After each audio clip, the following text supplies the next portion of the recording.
all of humanity flounders around in confusion, fear, stress, and disease.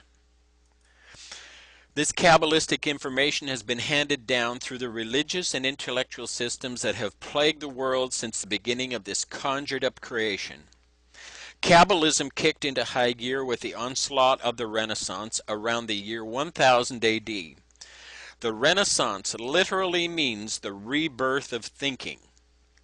This is not to say that the Luciferian egregore group stopped thinking previous to that. What this does say is that the push for total domination, total submission, and total control was now on. What we'll focus on next is how this conjuring up of light manipulates all of humanity, and how to reconnect to our awareness and wisdom and the eternal power that is rightfully ours. Everything that's visible within this three-dimensional space is light. If matter is accelerated to the speed of light times the speed of light, it becomes energy, which is light. All that exists is formed from energy and light.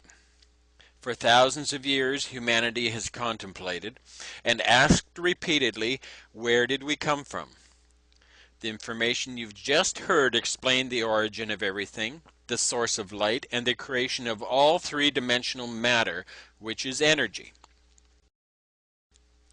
Before light existed, there was a void of nothingness.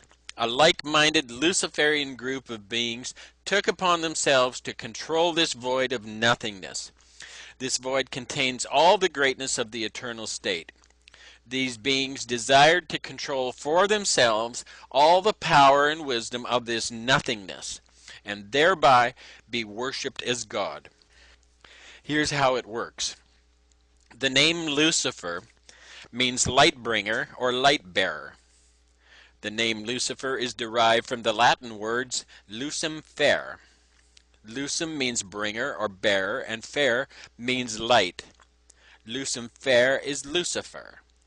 Genesis chapter 1 of the Old Testament fills in without any doubt who the light bringer is and who or what Lucifer is. Genesis 1 verse 1 and 3 states, "In the beginning God created the heaven and the earth. God said, 'Let there be light,' and there was light." We've only read up to verse 3 of Genesis chapter 1, and already a hypnotic trance has been established. Very few will question that there even is a God. So anything that's written after these words is like shooting ducks in a barrel. Interestingly, this same concept of the light bringer, the day star or the bright and morning star, has been applied to Jesus as well. In the New Testament, in Revelation 22:16, we read where Jesus said of himself, "I, Jesus, I am the bright and morning star." Here we see that God is Lucifer, the light bringer. However, God is not just one supreme being, but a group entity, an egregore group thought form, agreeing together to appear as God. They've created the world systems of duality, based on right and wrong, good and bad.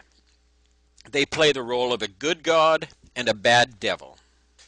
This Luciferian mindset shows itself in history as the mythical gods of old, each with a particular characteristic. These gods, when taken together, form the egregore group of thinking entities. God said, "Let there be light." God spoke. Speaking a word requires a thought. The word that this egregore God spoke was a thought. Every thought is a word. All words have sound. Even sounds not audible to our physical ears have sound. Sounds vibrate.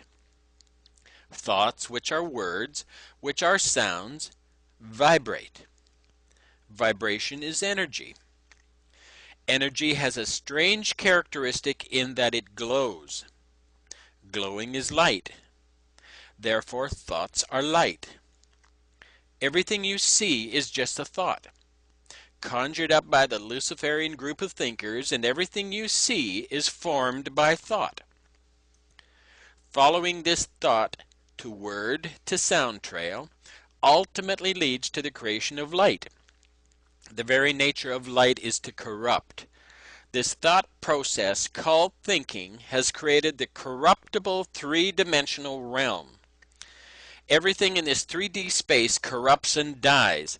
Light is nothing more than thought, and the thought form of the Luciferian thinkers is designed to create death, thereby controlling humanity through the fear of death.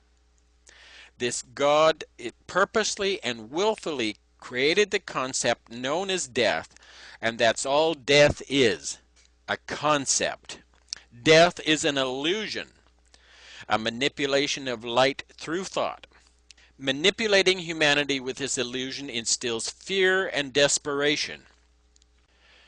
Fear is the foundational characteristic that allows hypnotic, subliminal thought light patterns to be focused and injected into and forced to pass through our crystal brain. Our human three-dimensional brain has the same physical characteristics as that of a solid crystal or prism, except in liquid form.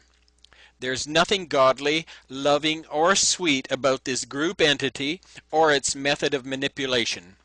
For thousands of years, the use of fear and desperation has resulted in murders, wars, bloodletting, and endless disease.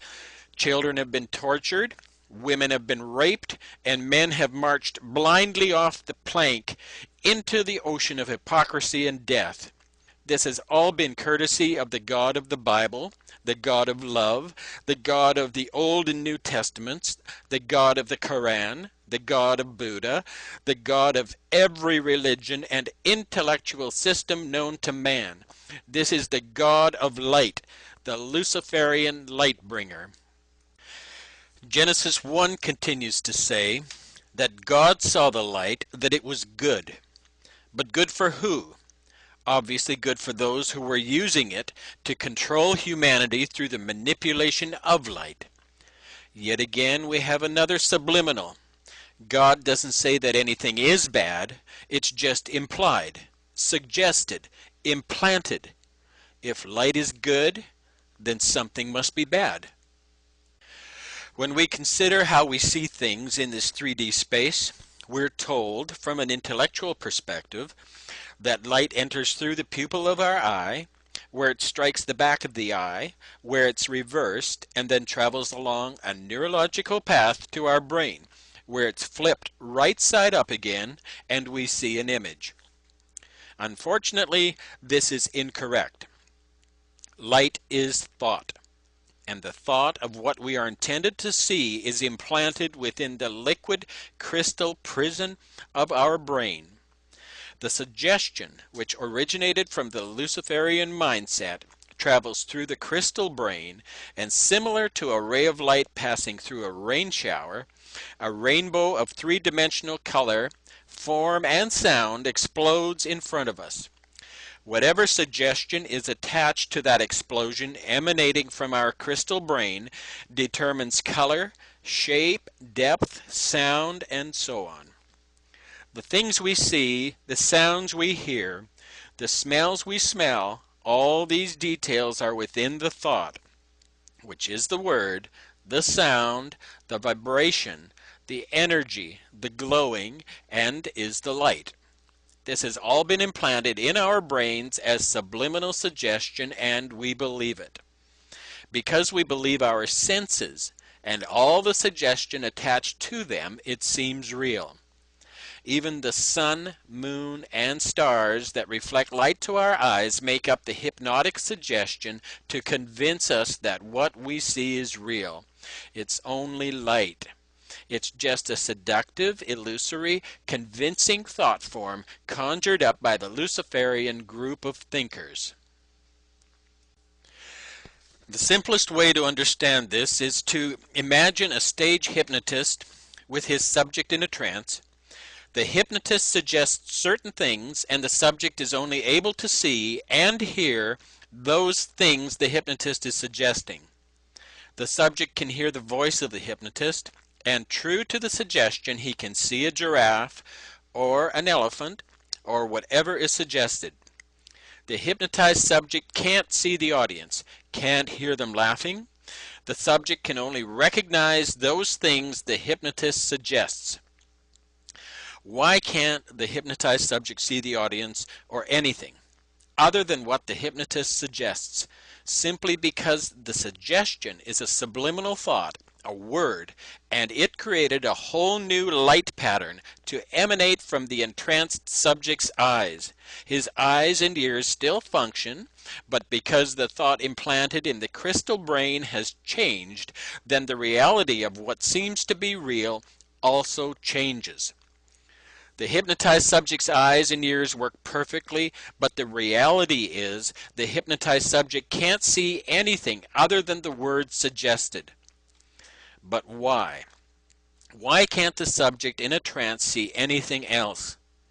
Because the audience and everything associated outside the trance state really isn't there. If the audience members were really there, really three-dimensional and really solid, then the eyes of the subject in the trance state would see them.